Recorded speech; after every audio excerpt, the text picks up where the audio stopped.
The number one sponsor of SPTV is What's the Church of Scientology so afraid of? This is SPTV. My God, I hit the wrong little video for the intro. That is embarrassing. I told you guys I would share updated information with you about how Mike Rinder is doing if and when Mike and Christy themselves made information public, and they did. So first, they posted an update yesterday to Mike's YouTube channel, and they posted that video update to Mike's blog. So let me just show you guys. You can get updates from Mike and Christy directly. Well, first of all, by just subscribing to Mike Rinder's YouTube channel at Mike Rinder. Link posted down below in the description. You can also go over to Mike Rinder's blog. Something can be done about it. And any updates that they have will be posted there as well. For any of you who haven't already gotten the information through other means, here is the condensed the bullet points of the update. The doctors have told Mike and Christy that the best indicator, the best measurement for whether his system is improving, whether the entire situation, the entire scene, a Scientologist might say, is improving, is whether the rate of accumulation of liquid in his lungs reduces. I believe the liquid's not accumulating like actually inside the lung, but inside the sac where the lung is located.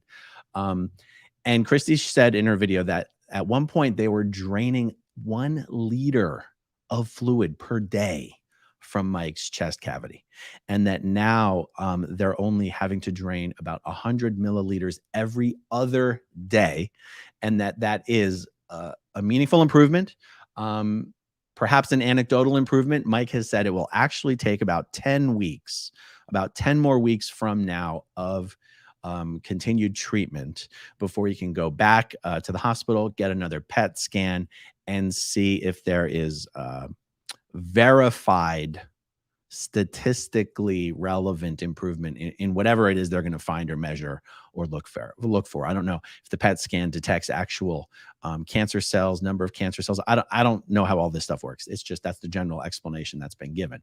They also explained something that is just honestly mind-boggling, which is that the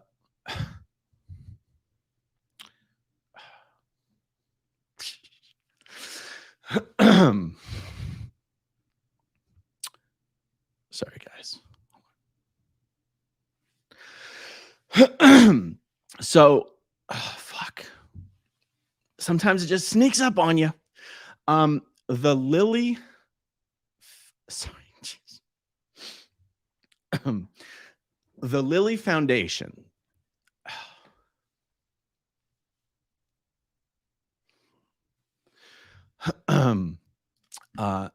The main drug that we were raising funds to pay for is a drug created by Eli Lilly.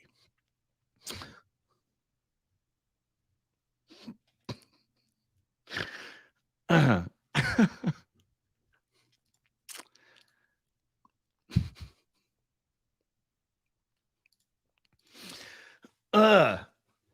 right, quick version. Eli Lilly is going to cover 6 months of the drug.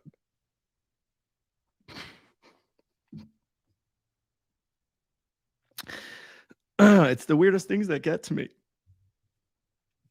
I'll tell you why I think just that this is so kind of emotional for me. Is because in Scientology, you could never, if someone's life depended on it, you could not get your fellow Scientologists to contribute to financially supporting life-saving medical treatment for a Scientologist. It's just not something you would be able to do. It would be frowned upon.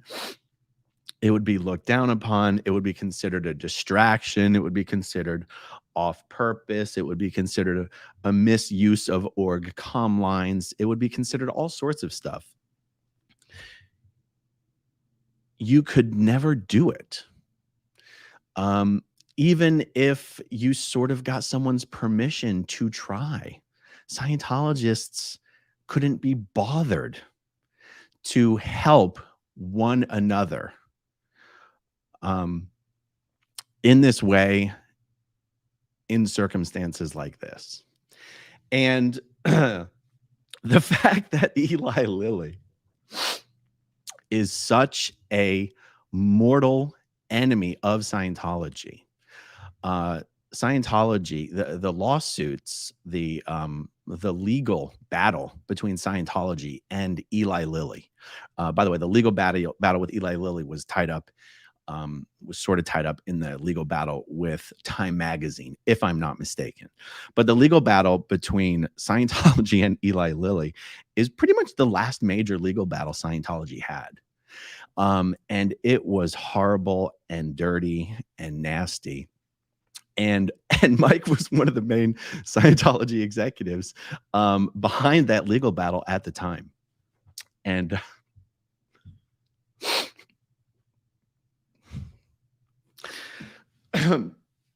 and just to see that, Big Pharma and Eli Lilly specifically has more compassion than Scientology.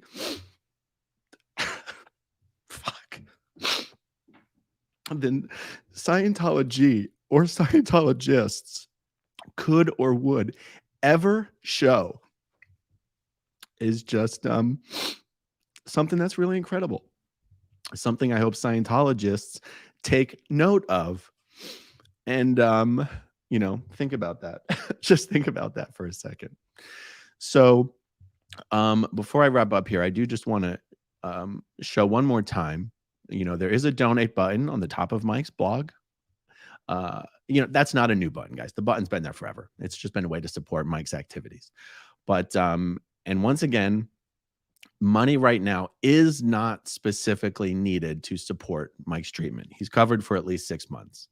And my understanding is whatever money has already been raised, that money would be there to pay for treatment. Because who knows? Is this treatment supposed to last longer than 6 months? I think so. And my position on this has always been that if and when money very specifically needs to be raised, that's exactly what we're going to do. And we're not in that position right now. So I'm not telling everyone to go over to Mike's blog and donate right now because the money is absolutely needed right now for the treatment. Fortunately, it's not. But could it be needed in the future? Absolutely. So if you'd like to support, continue to support Mike in that way, please feel free to go to his blog and continue to donate.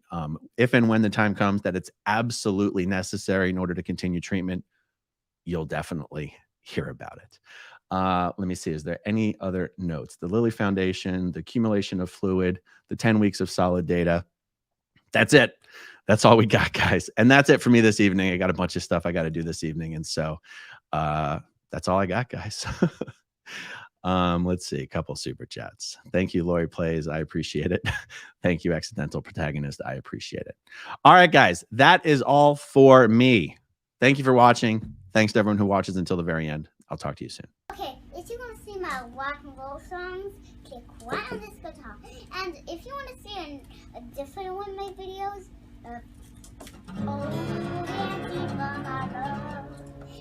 then you could click right inside here. If you have subscribed or not, subscribe right here.